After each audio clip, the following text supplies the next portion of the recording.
Alors l'innovation frugale consiste à faire mieux avec moins. C'est une pratique très commune dans les pays émergents où les gens ont très peu de ressources mais ont beaucoup de besoins, d'énormes besoins en termes d'accès à l'eau, l'éducation, l'énergie, la santé. Et donc ils vont puiser dans leur ingéniosité et leur résilience pour créer des solutions simples avec très peu de ressources. De ce fait, ils sont capables de faire mieux avec moins, c'est-à-dire créer plus de valeur à la fois économique et sociale et écologique, tout en minimisant l'utilisation de ressources rares.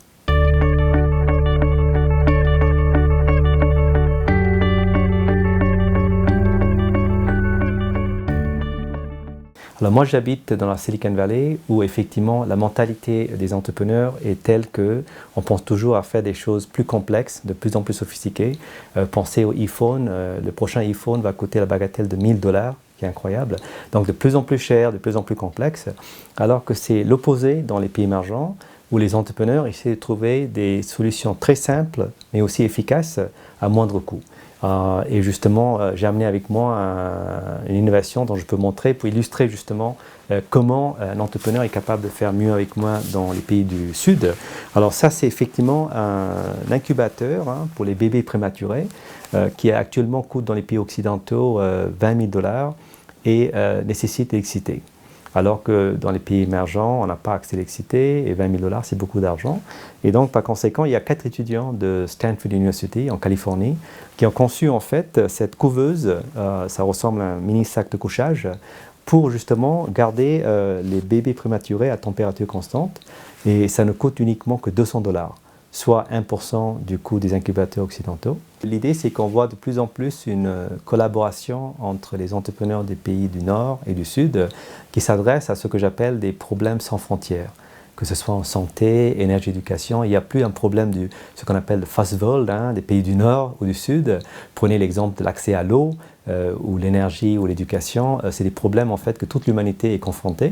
Et donc effectivement, cette solution a été co-développée entre les entrepreneurs de Californie et les entrepreneurs en Inde.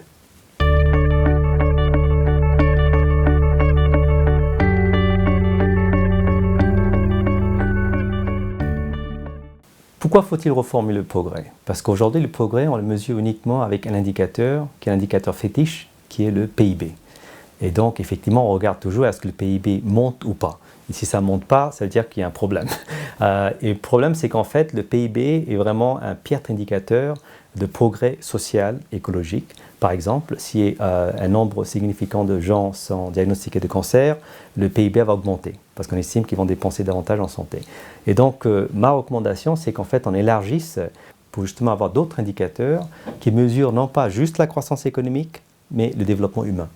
Et aussi l'harmonie sociale, et aussi la préservation de l'environnement. Donc en fait, c'est une forme d'indicateur, mais qui soit intégré.